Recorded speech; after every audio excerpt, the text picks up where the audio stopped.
سورہ انعام کی آیت نمبر 95 ہے۔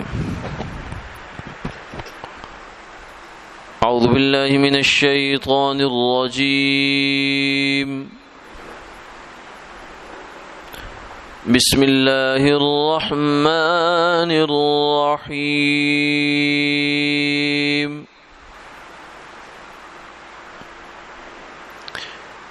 ان اللہ فالق الحب والنوى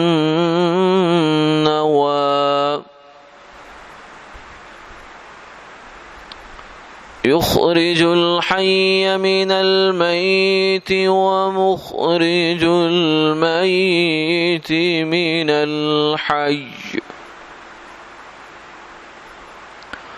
ذلكم الله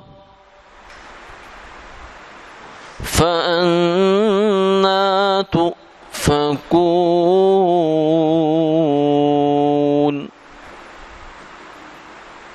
صدق اللہ العظیم۔ اللہ ہے کہ پھاڑ نکالتا ہے دانے اور گٹھلی کو، وہ مردہ سے زندہ کو نکالتا ہے اور زندہ سے مردہ کو نکالنے والا ہے۔ یہ ہے اللہ، پھر تم کدھر بہکے جاتے ہو؟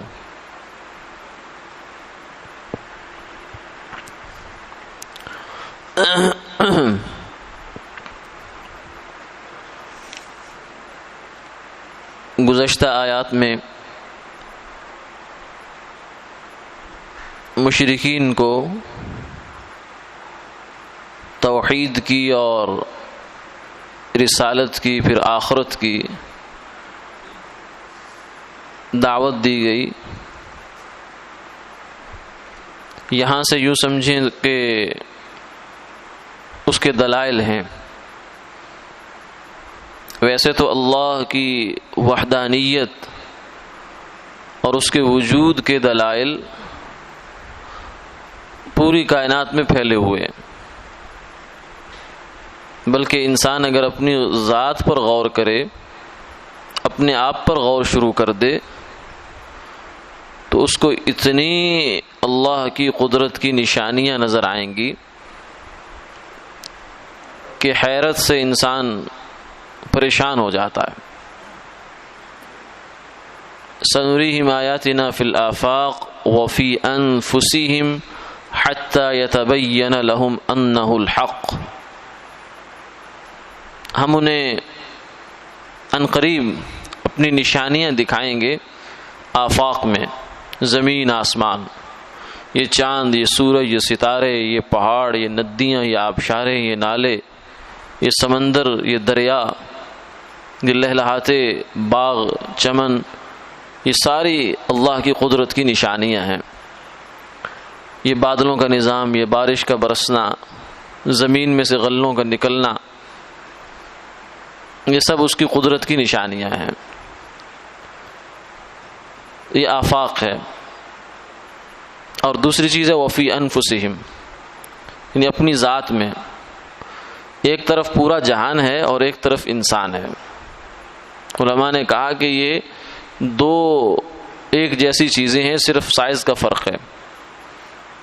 جو کچھ پوری کائنات کے اندر ہے وہ ایک انسان کے اندر ہے، اسی لیے انسان کو عالم اصغر کہا جاتا ہے۔ یہ چھوٹا جہان ہے۔ پوری کائنات کے اندر جتنی بھی، علماء نے بڑی تفصیل سے اس پر، امام غزالی رحمۃ اللہ علیہ کا ایک رسالہ ہے، اس پر بہت تفصیل سے حضرت نے مشابہت دکھلائی ہے کہ اس بڑے جہان کی چھوٹے جہان انسان کے ساتھ کیا مشابہت ہے، پہاڑوں کی جگہ کیا چیز ہے، ندیاں کیا ہیں، آبشاریں کیا ہیں، اور فلاں کیا ہے اور فلاں کیا ہے۔ پھر اس پوری کائنات کے اندر جو عرش کا مقام ہے وہ انسان کے اندر دل کا مقام ہے۔ وہاں عرش اعظم پر اللہ کی تجلی اعظم پڑتی ہے، تو یہاں انسان کے دل پر اللہ کے انوارات آتے ہیں۔ تو انسان کو الگ سے کائنات سے الگ فرمایا، سنريهم آیاتنا فی الآفاق وفی انفسہم، انسان اپنے اندر غور شروع کر دے. یعنی اگر تم کہو کہ میرے پاس اللہ کی قدرت کی نشانیاں دیکھنے کے لیے پیسہ نہیں ہے، کیونکہ اللہ کی قدرت کی نشانیاں تو نظر آئیں گی کہیں جا کے پہاڑوں میں، اگرچہ یہ بات بھی صحیح نہیں ہے کہ اس کی قدرت کی نشانیاں دیکھنے کے لیے، سوچنے کے لیے پہاڑوں میں جانے کی ضرورت نہیں ہے، زمین پہ تو انسان رہتا ہی ہے. سب سے بڑی اس کی قدرت کی نشانی یہ زمین خود ہے کہ جس کو اللہ نے ہمارے لیے بچھا دیا ہے. قرآن پاک میں جگہ جگہ جہاں اپنے انعامات کا تذکرہ ہے وہاں اس زمین کا بھی تذکرہ ہے. الم نجعل الارض مہادا والجبال اوتادا، کہ ہم نے زمین کو تمہارے لیے بچھونا بنایا. اب یہ کیسا بہترین بچھونا ہے کہ اسی بچھونے کے اندر آپ کی غذا کا انتظام بھی ہے. وقدر فيها اقواتها في 4 ايام سواء للسائلين، اللہ نے اس زمین کو پیدا کیا 4 دن کے اندر، اور پھر اس کے اندر فرمایا کہ اس کی جتنی بھی غذا کا سٹور تھا وہ سارا اس کے اندر خزانہ جمع کر دیا. جتنے بھی انسان قیامت تک رہیں گے، لاکھوں کروڑوں اربوں کھربوں آئے ہیں، آئیں گے، نہ جانے آگے کتنے آئیں گے، سب کی غذا اور روزی کا نظم اسی کے اندر ہے. اور آج تک ان خزانوں کو کوئی ختم نہیں کر سکا. اور اس کا خزانہ کتنا عجیب خزانہ ہے، دور جانے کی کیا ضرورت، مٹی تو ہر انسان کے پاس ہے. اب اس مٹی پر ہی غور شروع کر دے کہ مٹی کیا ہے. ایک بالشت کی مٹی آپ لے لیں یا 2 بالشت 3 بالشت کا ایک ایریا لے لیں، اس 4-5 بالشت کے ایریے کے اندر کیا نہیں ہے یہ بتائے. اس کے اندر گلاب کا پھول بھی ہے، چنبیلی بھی ہے، اسی کے اندر جناب آپ کے فروٹ بھی ہیں، سبزیاں بھی ہیں، گندم بھی ہے، اناج بھی ہے، جو بھی ہے، گندم بھی ہے، چاول بھی ہے، اسی کے اندر سب کچھ ہے. اور اسی کو کہا کہ اللہ کا پردہ ہے. اللہ میاں کے پردے بڑے باریک. اللہ فرماتے ہیں جنت ہے، جہنم ہے، قبر ہے، قبر کے اندر بچھو اور سانپ ہیں، لیکن ہیں کہاں؟ پردے میں، غیب کے پردے میں ہیں. اب ہمیں نظر تو نہیں آتے، لیکن چونکہ اللہ کے سچے پیغمبروں نے بتایا ہے تو ہم مانیں گے، ایمان بالغیب لاتے ہیں. لیکن سمجھنا ہو اگر اس کو دماغ کے قریب الفہم کرنا ہو تو بہت آسان ہے، کوئی مشکل نہیں ہے. جیسے کہ یہ کہا جائے کہ یہ زمین ہے، یہ مٹی ہے، اتنی جگہ ہے، اس کے اندر ٹماٹر ہے، آپ سے کہا جائے ہے، کہیں گے ہاں ہے، کیونکہ نکلتا دیکھا ہے. پوچھا جائے کہ اس کے اندر گلاب اور چنبیلی ہے، کہیں گے بالکل ہے. کیوں؟ اس لیے کہ اپنی آنکھوں سے نکلتا دیکھا ہے. اب مانیں گے کہ یہاں ہے. لیکن جنہوں نے اپنی آنکھوں سے قبر میں سانپ اور بچھو دیکھے ہیں وہ بھی کہتے ہیں کہ ہے. اب عقل مند آدمی وہ ہوتا ہے کہ جو مصیبت کے آنے سے پہلے اس کی فکر کرتا ہے. حضرت مولانا عمر پالنپوری صاحب رحمۃ اللہ علیہ، ان کے پاس چند ڈاکٹر حضرات آئے، کہنے لگے جی ہم نے چند سوالات کرنے ہیں. فرمایا بتاؤ. کہا جی آپ لوگ کہتے ہیں کہ قبر میں سانپ ہوتے ہیں، بچھو ہوتے ہیں، عذاب ہوتا ہے، آگ ہوتی ہے، ہمیں تو کبھی نظر نہیں آئی. کہاں ہے وہ آگ؟ ہم نے جب قبر کھود کے دیکھی تو بھی نہیں ہے. کبھی ہم پوسٹ مارٹم کرنے کے لیے ہمیں لے جاتے ہیں پولیس والے ساتھ تو قبریں کھولنی پڑتی ہیں، قبر کشائی ہوتی ہے، میت نکالی جاتی ہے بعض دفعہ، تو وہاں تو ہمیں کوئی بچھو نہیں نظر آتا، نہ کوئی سانپ نظر آتا ہے. تو فرمایا کہ دیکھو تم لوگ سمجھدار ہو، ڈاکٹر ہو، مجھے یہ بتاؤ، تم یہ کہتے ہو کہ انسان کے جسم میں آئرن ہے، انسان کے جسم میں کیلشیم ہے، انسان کے جسم میں چینی ہے، شوگر ہے، فلاں ہے فلاں ہے فلاں ہے، پروٹین ہے، یہ ہے وہ ہے یا نہیں ہے؟ کہنے لگے بالکل ہے. فرمایا مجھے ذرا ایک چینی چمچ کی نکال کے دکھاؤ اپنے جسم سے. اتنا لوہے کی ایک کیل نکال کے دکھاؤ اپنے جسم سے، دکھاؤ ذرا مجھے کہاں ہے. کہنے لگے ہے صحیح لیکن دکھا نہیں سکتے. دکھا اس لیے نہیں سکتے کہ وہ اس کے ہونے کا انداز کچھ اور ہے، اور مانتے اس لیے ہیں کہ ہمارا علم اور ہمارا تجربہ یہ کہتا ہے کہ ہے. تو فرمایا کہ بالکل ایسا ہی ہے، ہم تمہیں اس دنیا کی ظاہر کی آنکھ سے وہ دکھا نہیں سکتے، لیکن ہمارا علم اور تجربہ بھی یہی کہتا ہے کہ ہے. قبر میں سانپ بھی ہے، قبر میں بچھو بھی ہے. تو یہ سمجھنا کوئی مشکل نہیں ہے. اس لیے اللہ کی قدرت کو سمجھنے کے لیے، اس کی بتائی ہوئی باتوں کو سمجھنے کے لیے، ایمان میں لانے کے لیے، تصدیق میں لانے کے لیے آدمی کہے کہ مجھے اگر نیت درست نہ ہو تو حق تو نہیں ملتا، لیکن اگر انسان کی نیت سچی ہے، مخلص ہے، تو اسے حق جاننے کے لیے، پانے کے لیے دور جانے کی ضرورت نہیں ہے، بالکل قریب ہے. یہ زمین یہی حق کی سب سے بڑی نشانی ہے، اللہ کی قدرت کی بہت بڑی نشانی ہے. اس لیے قرآن میں جگہ جگہ آپ دیکھیں گے کہ اللہ تعالیٰ زمین کو بار بار ذکر کر رہے ہیں کہ ہماری نشانی ہے، یہ ہماری نشانی ہے، ہماری نعمت ہے، ہمارا انعام ہے. کہ اب دیکھیں نا، بچھونا بھی ہے اور ہمارے کھانے کا نظم بھی ہے. یہ ہمیں اوپر اٹھائے بھی پھرتی ہے، لیے بھی پھرتی ہے. اسی کے اندر تہہ کے اندر جاؤ تو پانی بھی ہے، اور اوپر کی سطح کے اندر کھانا بھی ہے. اور یہی زمین جب کھانے کی ہمیں ضرورت نہیں، ہم مکان بناتے ہیں تو ہمیں بچھونا بن جاتی ہے، ہمارے ٹھہرنے کی جگہ بن جاتی ہے. تو یہ کتنے سارے کام ہمیں دیتی ہے. تو اسی کو اگر انسان دیکھ لے تو اس کو اللہ کی قدرت سمجھ میں آ جاتی ہے، اسے دور جانے کی ضرورت نہیں ہے. آج کی جو آیت ہے اس کے اندر بھی اللہ نے اسی کا ایک زمین ہی کا ایک جو کام ہے وہ بتایا. اس کے راستے سے، اس کے ذریعے سے جو اللہ کام فرماتے ہیں، کرتے ہیں قدرت کا، اس کا تذکرہ ہے. ان اللہ فالق الحب والنوا، کہ اللہ دانے کو پھاڑنے والا ہے اور گٹھلی کو پھاڑنے والا.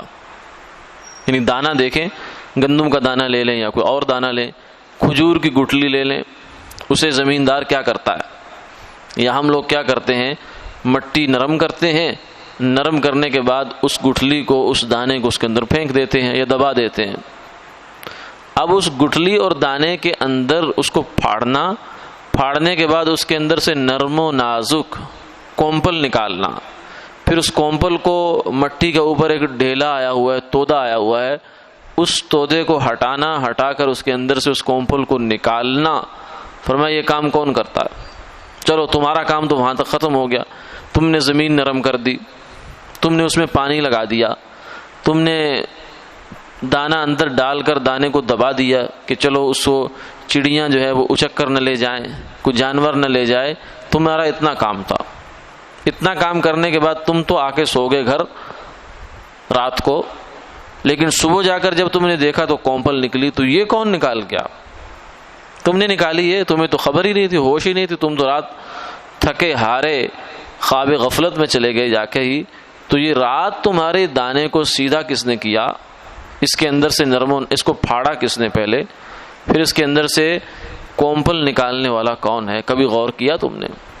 افرأیتم ما تحرثون اانتم تزرعونه ام نحن الزارعون لو نشاء جعلناه حطاما فظلتم تفکهون الا لمغرمون بل نحن محرومون.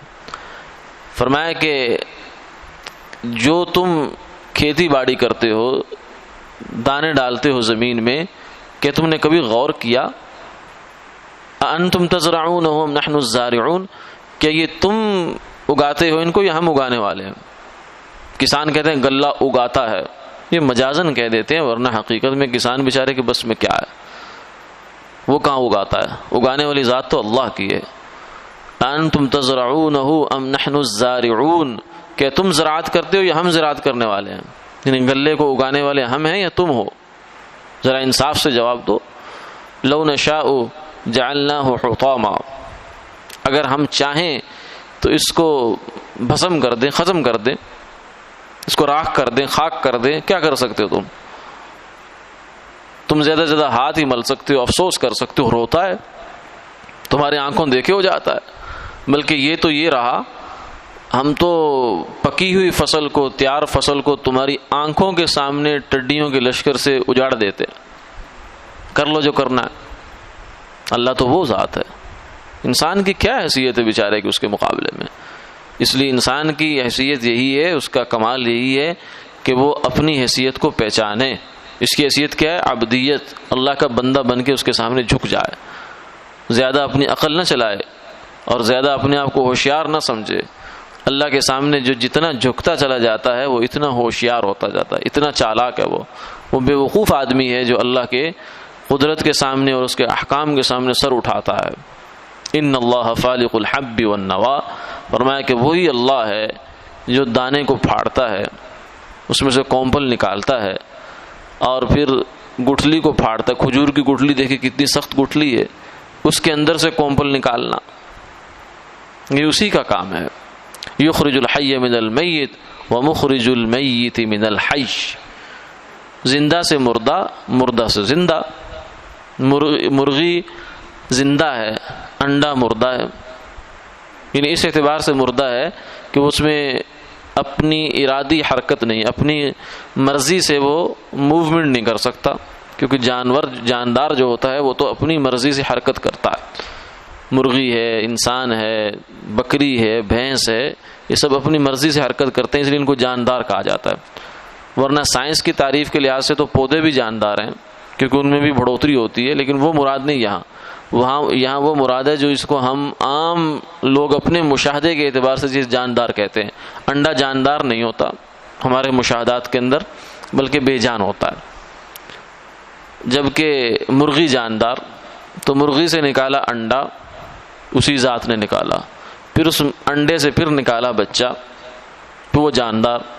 جاندار سے بے جان اور بے جان سے پھر جاندار. یہ جو سائیکل ہے، یہ سرکل ہے، یہ کون چلا رہا ہے؟